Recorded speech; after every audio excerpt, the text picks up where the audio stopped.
Verse 14. At ang kanyang ulo at buhok ay mapuputing gaya ng puting lana, gaya ng niebe, at ang kanyang mga mata ay gaya ng ningas ng apoy.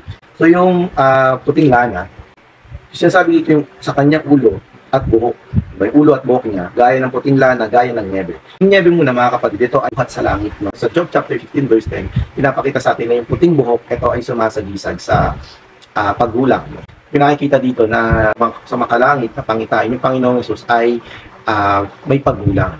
So lumalabas na sa kanyang pag-iral, umiral siya bago pa yung paglikha. Na siya ay na-reincarnate bilang tao at pinangalan ng Jesus. Pero bago pa siya umiral bilang tao, siya ay umiral na bilang Diyos. Kaya dito sa Revelation, ang pinapakita dito yung kanyang pag-iral sa kanyang pagka-Diyos. Kaya kulay puti yung kanyang buhok dito mga kapatid. Magpapakita na siya ay may paggulang na. Ayon sa Job chapter 15 verse 10. At ay yung gaya ng niebe nagbuhat sa langit. Kaya bago pa yung pag-iral ng Panginoon bilang tao, siya ay umiiral na ng may paggulang ng Panginoon.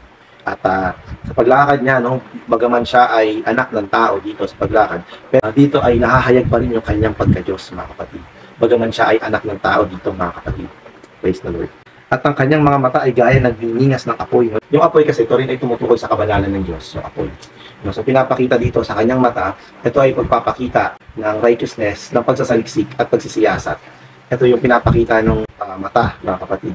Ito ay pinapakita sa atin sa kanyang paglalakad. Hindi lang siya lumalakad may pag-ibig, kundi ito din ay lumalakad ng may kabanalan at may pagsasaliksik mga kapatid. At ang apoy din mga kapatid ay tumutukoy sa dibinong paghahatol, kung saan sa karanasan natin mga kapatid ng mga eklesiya, hindi tayo tinatolerate ng Panginoon sa ating mga pagkakamali. Kaya bagaman tayo ay iniibig ng Panginoon, tayo ay dinadala ng Panginoon sa kanyang paghahatol sa ating mga karanasan. Purpose dahil sa kanyang pag-ibig na tayo ay madala ng Panginoon sa pagkahari at tayo ay madala ng Panginoon sa pagtatama sa pabalik sa kanya mga kapatid. Verse 15. At ang kanyang mga paa ay katulad ng tansong binuli na gaya ng dinalisay sa isang pugon, at ang kanyang tinik ay gaya ng lagaslas ng maraming tubig. Alam naman natin yung paa mga kapatid, ito ay sumisimbolo sa paglalakad. At yung tansong binuli, yung tanso, tumutukoy din siya sa dibinong paghahatol. Bukod doon sa mata na sumasaliksik ng apoy, ito din ay lumalakad sa kanyang paa na may paghahatol din. Imagine yung eklesiya ay hinahatulan din ng Panginoon para ito ay madisiplina. Kapag sa Daniel chapter 10 verse 6, binanggit din itong tansong binuli na ito, kung saan meron talagang paghahatol dito. So pinakita dito mga kapatid yung kanyang dibinong paghahatol sa Daniel chapter 10 verse 6. Kaya dito mga kapatid, yung principle ay parehas lang. Sa kanyang kanyang paa ay may tansong binuli. Yun yung kanyang appearance dito. Ito pala mga kapatid.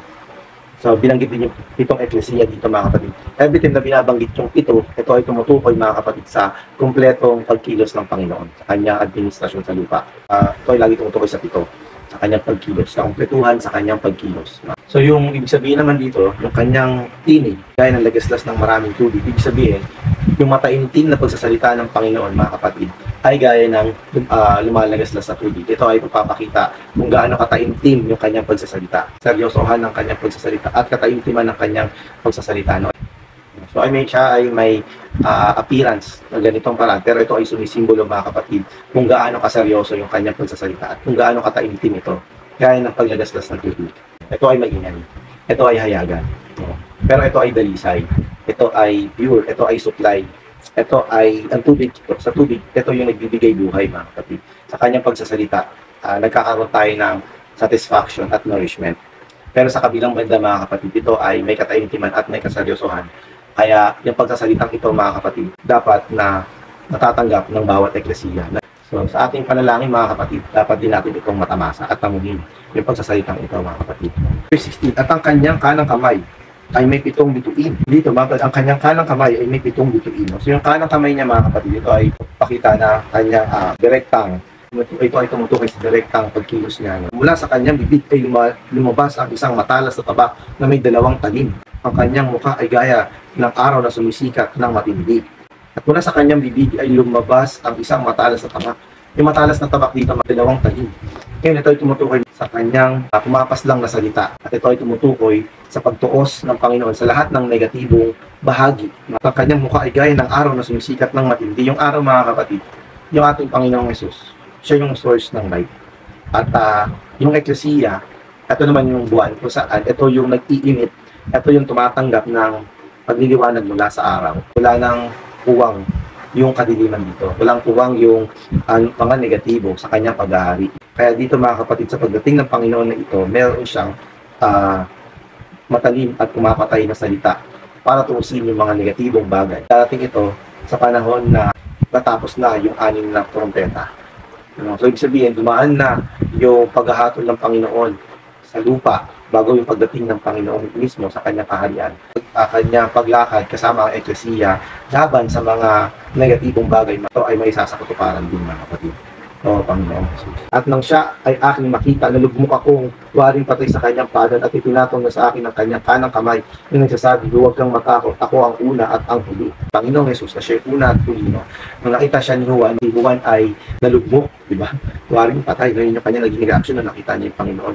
Pero nung nagpakilala yung Panginoon na ako yung una at huli, ipinapakita niya na yung kanyang naisin. Siya pa din yung huli, yung kanyang naisin ay hindi mababago. Mga kapatid, yung kanyang damdamin yung simula hanggang katapusan ay hindi nababago. At ganoon din yung kanyang pag-ibig sa atin. Verse 18, at ang nabubuhay na isa, at namatay ako noon, at tignan mo, ako ay nabubuhay magpakailanman, at nasa akin ang mga susi ng kamatayan at ng Hades. Nung kinausap si Juan, Jesus, diba sinabi niya, huwag kang matakot, ako ang una at huli. Nakakita niya. Sinabi niya, ako ang nabubuhay na isa. Huwag kang matakot, kasi ako yung una at ako yung huli. Sabi ni Jesus kay Juan, magpapakita na yung pag-iral ng Diyos, ng Panginoong Jesus, ang kanyang layunin ay hindi nababago. Siya yung nabuhay na isa, na kung saan siya yung panganay sa mga patay, no? Lahat ng nabuhay na muli. Pero siya yung nabuhay na muli mula sa mga patay. Siya yung ating panganay. At although namatay siya noon, pinapakita yung kanyang pagkatao na namatay ng minsan. Dahil sinabi niya, tignan mo ako yung nabubuhay magpakailanman. No? Siya ay namatay, pero siya ay nabuhay naman. Ito ay eksaktong magiging karanasan din natin.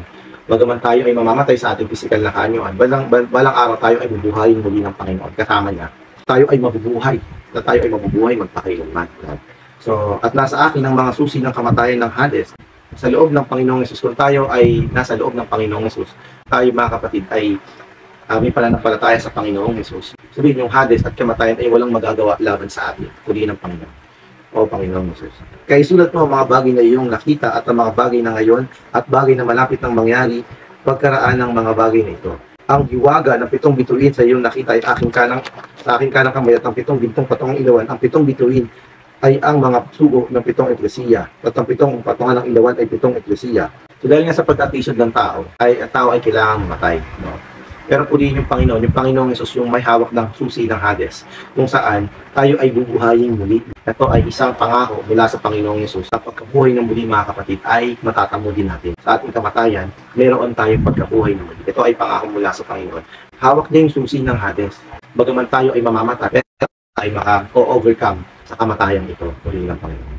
Kita sa atin sa verse 20, ang hiwaga ng 7 bituin na iyong nakita sa aking kanang kamay at ang 7 gintong kanang ilawan.